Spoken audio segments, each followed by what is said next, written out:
دوستو، جیسا کہ آپ سب جانتے ہیں کہ ایس ایس جی کمانڈوز دنیا بھر میں نمایاں مقام رکھتے ہیں اور دنیا بھر کی تمام اسپیشل فورسز میں اول نمبر پر جانے جاتے ہیں۔ اس کی سب سے بڑی مثال آج میں آپ کو اس ویڈیو میں دوں گا۔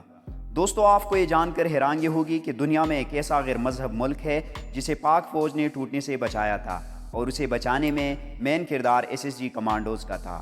اگر پاک فوج ایسے مشکل حالات میں ان کی مدد نہ کرتی تو یقیناً وہ ملک بہت سی ٹکڑوں میں تقسیم ہو جاتا، اور یہ بھی ممکن تھا کہ اس ملک کا اب تک کوئی نام و نشان بھی نہ ہوتا۔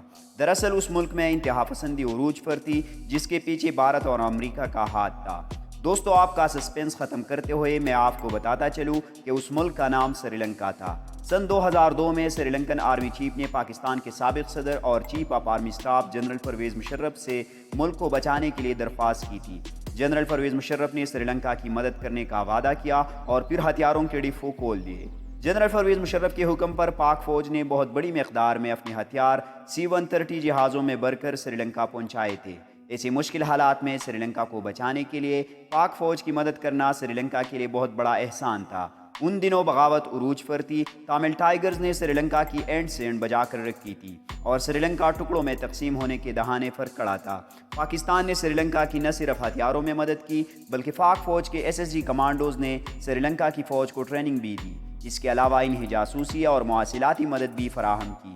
ایس ایس جی کمانڈوز کی دی ہوئی ٹریننگ اور ہتھیار سری لنکا کی گورنمنٹ کے لیے ایک ٹرننگ پوائنٹ کے طور پر ثابت ہوئے تھے۔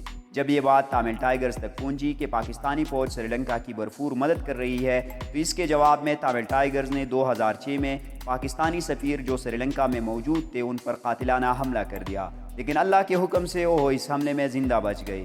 اس حملے کے دوران 8 لوگ ہلاک ہوئے تھے، جن میں زیادہ تر سیکیورٹی گارڈز تھے۔ اس حملے کے باوجود بھی پاکستان نے سری لنکا کی مدد جاری رکھی۔ Chief of army staff general Kayani کے دور میں بھی سری لنکا کی مدد جاری رہی، جس میں ایس ایس جی کمانڈوز کی سری لنکن فوج کو ٹریننگ، انٹیلیجنس شیئرنگ اور ہتھیار فراہم کرنا تھا۔ پاکستان کی اس مدد کے بعد آخر کار سری لنکن ٹائیگرز پر قابو پا لیا گیا۔ سری لنکا میں موجود چھوٹے بچے سے لے کر بوڑھے تک ہر شخص پاکستان کی ہوئی اس مدد سے بخوبی واقف ہے۔ دوستو، سری لنکا میں پاکستانی بریگیڈیئر TM ٹائیگر یعنی طارق محمود بہت مقبول ہے، جنہوں نے جنرل ضیاء کے دور میں سری لنکن فوج کو ٹریننگ دی تھی، جس کے لیے سری لنکا آج بھی پاکستان کا مشکور ہے۔ دوستو، آپ کو یہ ویڈیو کیسی لگی؟ ایسی اور انفارمیٹیو ویڈیوز دیکھنے کے لیے سادات وائس چینل کو سبسکرائب کر لیں تاکہ روزانہ آنے والی ایسی انفارمیٹیو ویڈیوز آپ تک بآسانی پہنچ سکے۔ ملیں گے اگلی ویڈیو میں، تب تک اللہ حافظ۔